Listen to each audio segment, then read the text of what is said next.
સુરેન્દ્રનગરમાં માવસરથી મેટાસર સુધી બનતા ડામર રોડ નબળી ગુણવત્તાવાળા સામે ગ્રામજનોએ ઉગ્ર વિરોધ નોંધાવ્યો।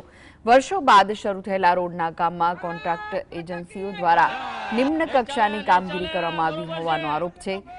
નવો પાથરેલો ડામર પગ મારતા જ ઉખડી જાય તેવી સ્થિતિ સર્જાઈ। ગ્રામજનોએ કામ બંધ કરાવી ધારાસભ્ય પર પોતાના મળતિયાઓને કોન્ટ્રાક્ટ અપાવી કૌભાંડનો આક્ષેપ કર્યો। યોગ્ય ગુણવત્તાયુક્ત કામગીરી કરવામાં આવે તેવી માંગ કરવામાં આવી છે।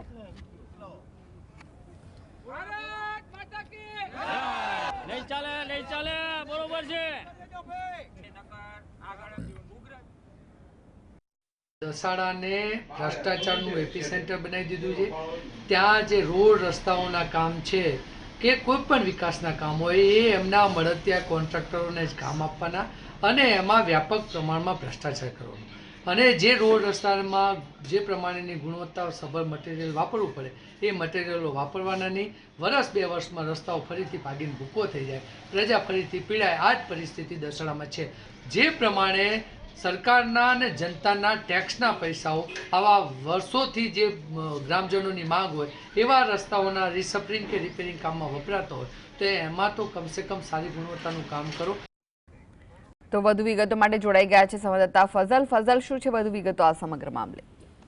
ખાસ કરીને સુરેન્દ્રનગરમાં જે વિકાસના કામો ચાલી રહ્યા છે, પરંતુ આ વિકાસના કામોમાં ભ્રષ્ટાચાર થતા હોવાના આક્ષેપો છે તે સતત થતા હોય છે। સુરેન્દ્રનગર જિલ્લાના દસાડા તાલુકાના માવસરથી મેટાસર સુધી નવો બનતા રોડ મુદ્દે હવે ગ્રામજનો દ્વારા વિરોધ નોંધાવવામાં આવ્યો છે।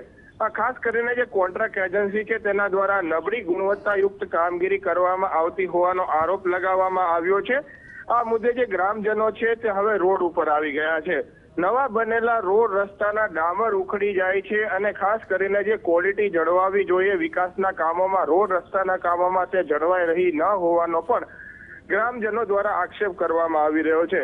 આ જે ધારાસભ્ય પીકે પરમાર છે તેના મળતિયાઓને કોન્ટ્રાક્ટ આપી દેવામાં આવતા હોવાના કારણે આ પ્રકારની ગંભીર સમસ્યા સર્જાતી હોવાનો પણ ગ્રામજનોએ આરોપ લગાવ્યો છે। ત્યારે ડામર રોડમાં મળતિયાઓને કોન્ટ્રાક્ટ આપી અને કૌભાંડ આચરવામાં આવતા હોવાનો પણ આરોપ લગાવવામાં આવ્યો છે।